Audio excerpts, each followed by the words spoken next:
بسم اللہ الرحمن الرحیم نحمدہ ونصلی ونسلم علی رسولہ الکریم اما بعد۔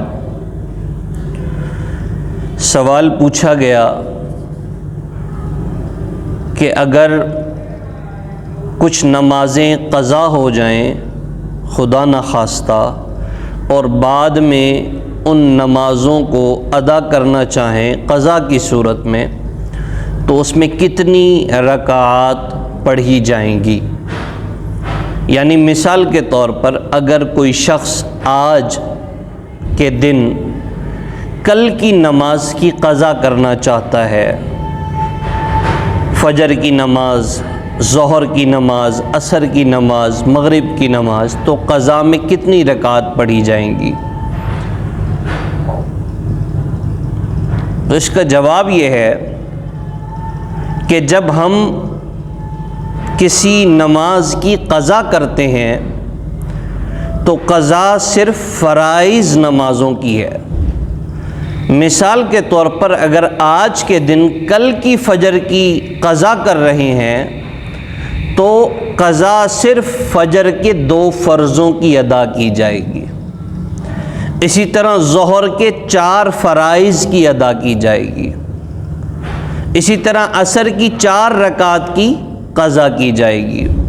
صرف عشاء کی نماز میں یہ بات یاد رکھنی ہے کہ جس طرح فرض کی قضا ہے اسی طرح واجبات کی بھی قضا ہوتی ہے۔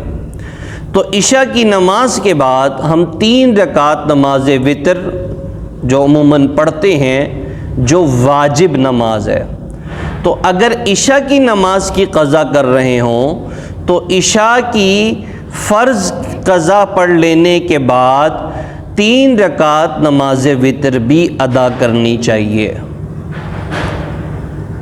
اور خلاصہ سنن کی قضا نہیں ہے۔ مثال کے طور پر اگر فجر کی نماز کی قضا کر رہے ہیں تو جو 2 رکعت نماز سنتیں فجر کی ہیں کل کی ہیں تو ان کی قضا نہیں ہے۔ اچھا، بعض دفعہ اگر اسی دن مثال کے طور پر 9 بجے آنکھ کھلی، اب وقت زیادہ ہو گیا ہے، تو ایسے میں 2 رکعت نماز فجر فرض کی قضا ہوگی۔ اگر آنکھ کھل گئی اور اگر آنکھ کھل گئی اسی دن نماز کے ہو جانے کے بعد، فجر کی نماز کا مثال کے طور پر وقت ختم ہو رہا ہے 6 بجے اور آنکھ کھل جاتی ہے 5:55 پہ، اور انسان کو پتہ ہے کہ اگر میں اس وقت اٹھ کے جلدی سے وضو کر کے فرض پڑھتا ہوں تو میں فرض ادا کر لوں گا، سنتیں رہ جائیں گی، تو ایسی صورت میں سنتوں کو چھوڑ دے، فرض کی ادائیگی کرے۔ ادائیگی میں بھی فرائض کو ملحوظ نظر رکھے۔ بعض دفعہ ظہر کی نماز میں ساتھیوں کو دیکھا گیا کہ وہ آتے ہیں، وضو کرتے ہیں، خشوع خضوع کے ساتھ وضو کرنے کے بعد مسجد میں آئے، امام صاحب نے جماعت کھڑی کر دی، لوگ تمام جماعت کی نماز میں شریک ہو گئے اور وہ صاحب پیچھے کھڑے ہو کے سنتیں ادا کر رہے ہیں۔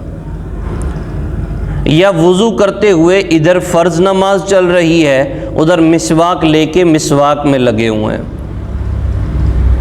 تو سب سے پہلے ہم نے فرض کو لینا ہے، کہیں فرض نہ چھوٹ جائے، فرض کی پابندی کرنی ہے۔ سب سے بلند ذمہ داری، سب سے لازمی ذمہ داری وہ فرائض کی ہے۔ تو اس لیے قضا نمازوں کے اندر فرائض اور عشاء کی نماز کے ساتھ وتر کی بھی قضا کرنی چاہیے، اور رکعات وہی جو فرائض کی رکعات ہوں گی وہی مکمل رکعات پڑھنی ہوں گی۔ سنن کی قضا نہیں ہے، نوافل کی قضا نہیں ہے۔